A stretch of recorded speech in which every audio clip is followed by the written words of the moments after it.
maintenant, nous avons suffisamment d'outils pour analyser, disséquer et comprendre le patchwork de la mythologie grecque. Et pour ce faire, commençons par résumer l'histoire ancienne de la Grèce.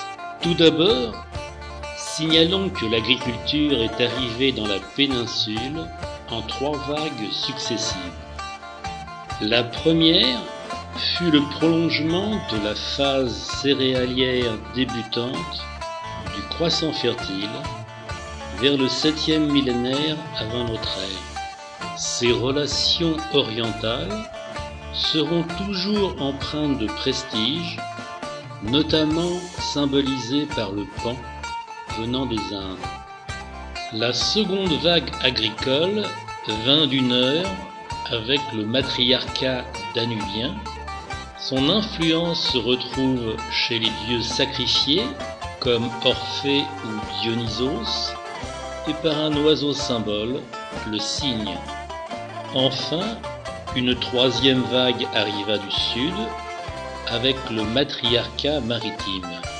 Elle amena alors la vigne et l'olivier, ainsi que les colombes messagères. Puis déferlèrent 2 autres vagues d'invasion patriarcale venant du nord. La première, dans la première moitié du second millénaire, fut celle des Achéens qui s'appuyaient sur la technologie du char de guerre, mais aussi sur la métallurgie du bronze. Enfin, avec la maîtrise du fer plus solide, les Doriens complétèrent le tableau entre -1200 et -1000 avant notre ère.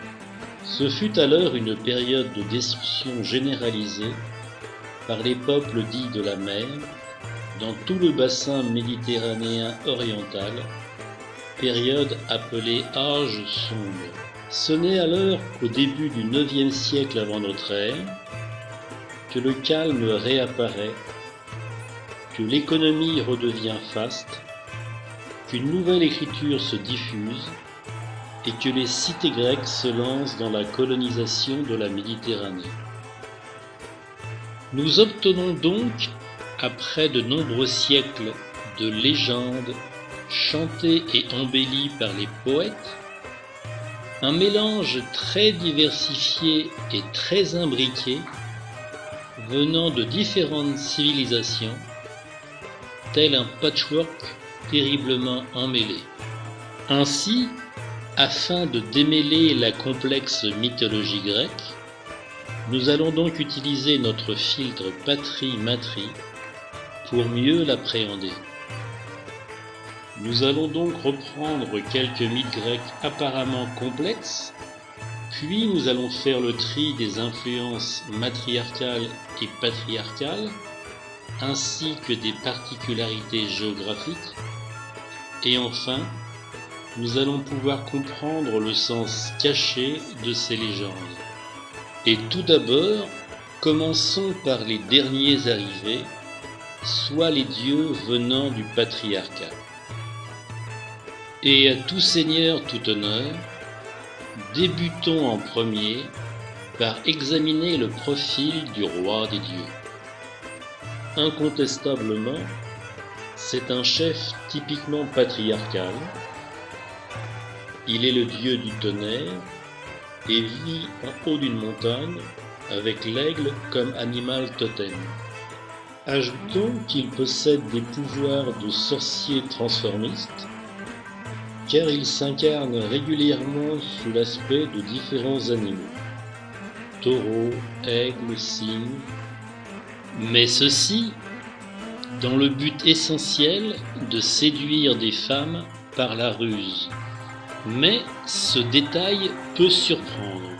En effet, alors que Zeus représente théoriquement le roi patriarcal des envahisseurs achéens, on peut supposer qu'il pourrait installer toutes les femmes prisonnières dans un harem à sa disposition.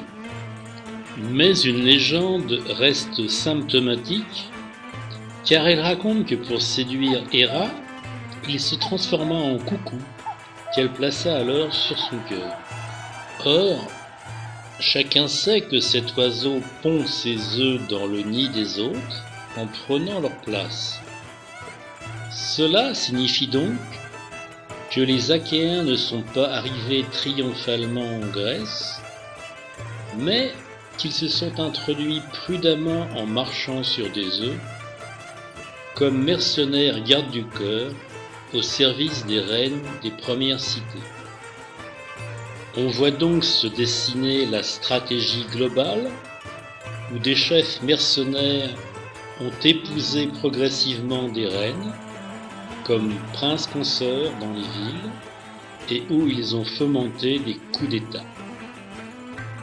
Puis, au cours du temps, avec la concentration du pouvoir patriarcal, la propagande de centralisation nationale fit rassembler les légendes locales sous le trait d'une figure unique du Dieu Père.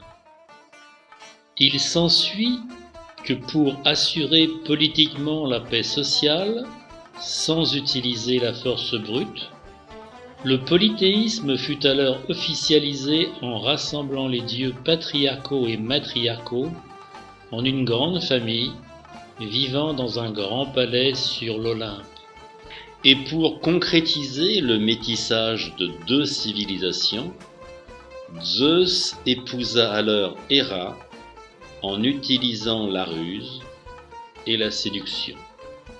Cependant, sous des apparences de garçon rangé, Zeus conserva les traits caractéristiques du patriarcat polygame en allant butiner d'autres reines ou princesses matriarcales. Et en jouant au gigolo de l'Antiquité, sa femme Héra va devenir dévorée par la jalousie. Mais on peut faire une remarque générale sur l'apparence des dieux grecs. En effet, dans le cas de la mythologie égyptienne, nous avons eu un métissage avec l'apport d'une civilisation matriarcale dans un substrat patriarcal à base totémique, ce qui s'est traduit par un mélange de divinités anthropomorphes et zoomorphes. Par contre, chez les dieux grecs, leur anthropomorphie exclusive confirme l'immigration de barbares patriarcaux dans un monde matriarcal sophistiqué et fasciné par la beauté humaine. Le métissage grec s'est alors traduit par le fait que chaque dieu est à visage humain, mais qu'il est accompagné d'un animal totem qui le personnifie, comme par exemple Zeus avec un aigle.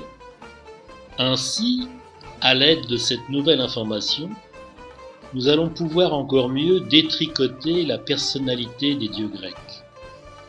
Et continuons par un dieu patriarcal bien typé, soit Arès, le dieu de la guerre.